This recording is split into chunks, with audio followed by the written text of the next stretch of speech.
Bonjour, bienvenue dans ce moment de méditation, de culte, un peu dans la perspective de la fête de Noël.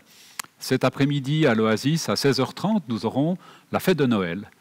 Et avant cela, ce matin, je vous propose une petite méditation autour de la fête de Noël, avec, pour commencer, un texte qui se trouve dans Matthieu 1 et 2.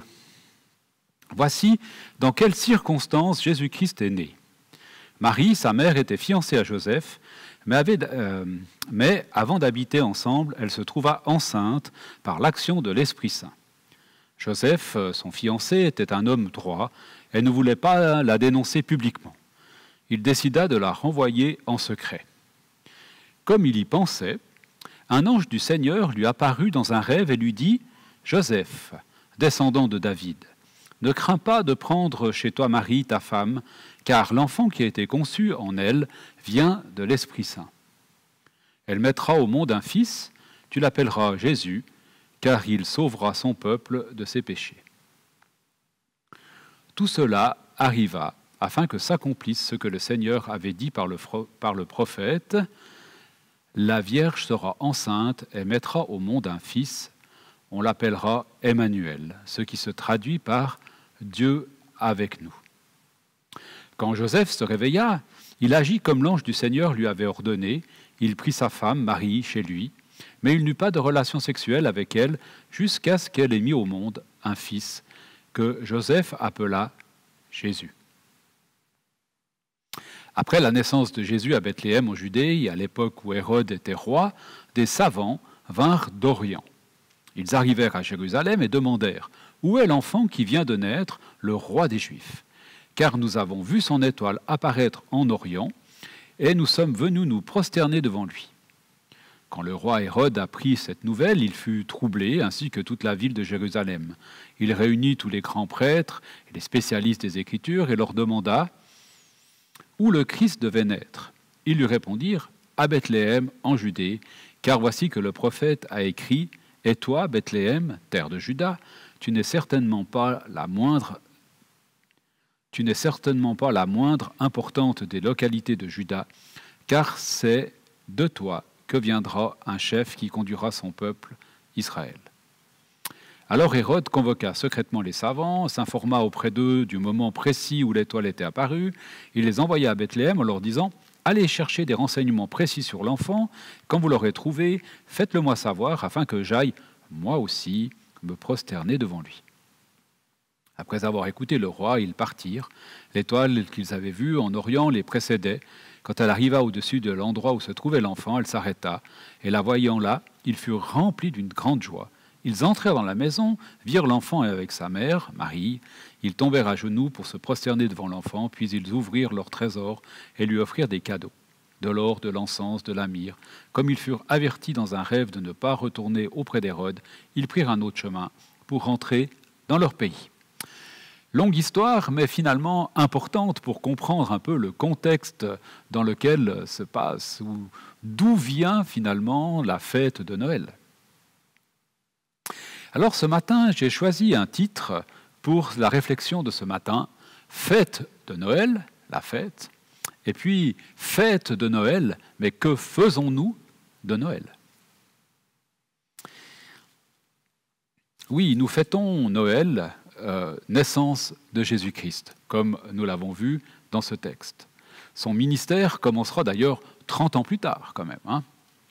Nous fêtons la lumière du monde, parce que Jésus est appelé la lumière du monde aussi. Et puis, Noël correspond au solstice d'hiver. Les jours vont commencer à grandir de nouveau à partir du 25 décembre. On fête la victoire du bien sur le mal. On fête la venue du roi des rois dans notre monde. 100% homme, 100% Dieu. Ça reste quand même assez mystérieux. À Noël, nous fêtons la manifestation de l'amour et de la compassion de Dieu pour l'humanité. Alors, que faisons-nous de Noël ? Que faisons-nous de cette fête de Noël ? Retrouvailles en famille, peut-être seul à Noël, avec des amis, en église. Que faisons-nous de cette fête de Noël? Je me pose pour moi-même cette question. Nous allons avoir nos enfants, nos petits-enfants. Que ferons-nous de cette rencontre? Que faisons-nous de cette naissance miraculeuse? Un enfant engendré par l'Esprit de Dieu. C'est quand même pas courant, c'est quand même pas tous les jours. C'est étrange, c'est mystérieux. Joseph avait pensé répudier discrètement Marie avant l'intervention d'un ange dans un rêve.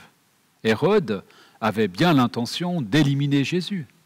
D'ailleurs, il organisera une grande battue en massacrant des centaines et des centaines d'enfants de la région où est né Jésus, quelque temps après.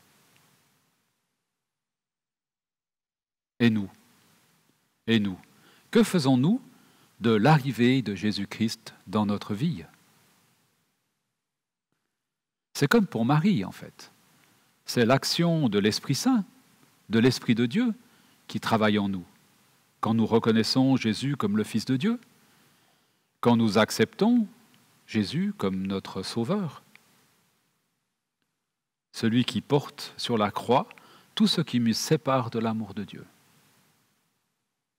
Quand je reconnais, quand je l'invite à devenir toujours plus roi dans ma vie, quand je commence ce chemin de vie avec lui, un chemin qui me conduit au Père. Pour tout cela, aussi, c'est l'action de l'Esprit. Ce même esprit qui a engendré Jésus, qui rend Jésus-Christ vivant dans nos vies, qui va même ressusciter Jésus-Christ après sa mort sur la croix. C'est ce même esprit qui engendre en fait Jésus-Christ en nous. Nous devenons chrétiens par l'Esprit Saint. Comme Jésus a été engendré par l'Esprit, nous devenons chrétiens par la venue de l'Esprit Saint en nous. Alors j'allais dire, laissons grandir Jésus en nous, un peu comme une grossesse. Laissons Jésus venir au monde, dans notre quotidien.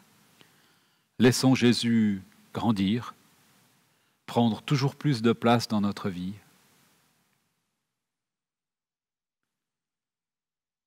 Laissons même Jésus devenir plus grand que nous, plus important que nous. C'est une question d'humilité, c'est une rupture avec notre ego. Reconnaissons-le comme le roi de notre vie. Là aussi, notre humilité va en prendre un coup.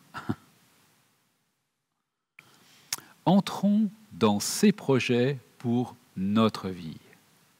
Laissons finalement l'amour de Dieu, sa compassion nous envahir. Et peut-être que l'étape suivante ou l'étape supplémentaire ou le pas de plus, c'est portons, répandons son amour, sa compassion autour de nous.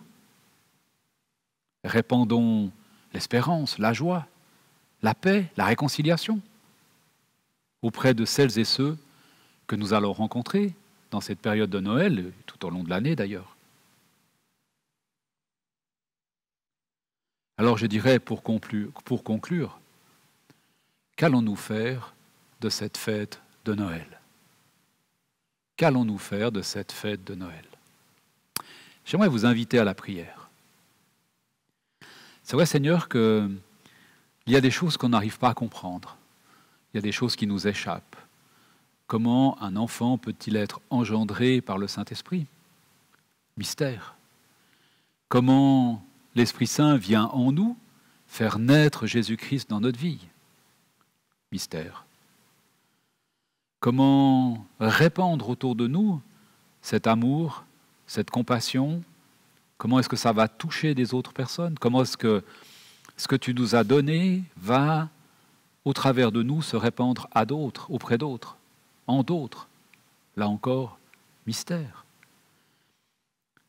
Eh bien, Saint-Esprit, on veut te demander que durant ces fêtes de Noël, durant cette période de fêtes, de famille, de retrouvailles, peut-être de rencontres avec des gens inconnus autour d'un repas, parce qu'on est seul dans cette période de Noël,